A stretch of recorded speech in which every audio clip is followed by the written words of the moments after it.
Hi, I'm Kevin Taylor. I'm standing in the Taupō ward and for the Taupo-Kaingaroa. Top two priorities for me will be affordability and taking our community with us so people understand what council does and why we do it. Affordability is a big ticket item. We hear constantly about rates being too high, and I agree, but it's the funding model that needs to be looked at, and that will be one of my focuses. I've spent 6 years preparing for this time. The last 3 as Deputy Mayor.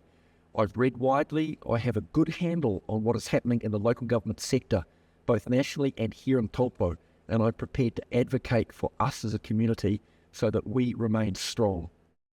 The biggest challenge facing Taupō District is our continued viability. There are huge changes imminent in the local government sector.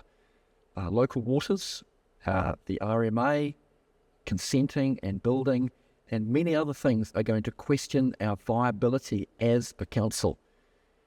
I will advocate strongly that we are a receiver and we're in the driving seat of services for our community so that local voice does not get watered down and does not get lost in the massive changes that are coming our way.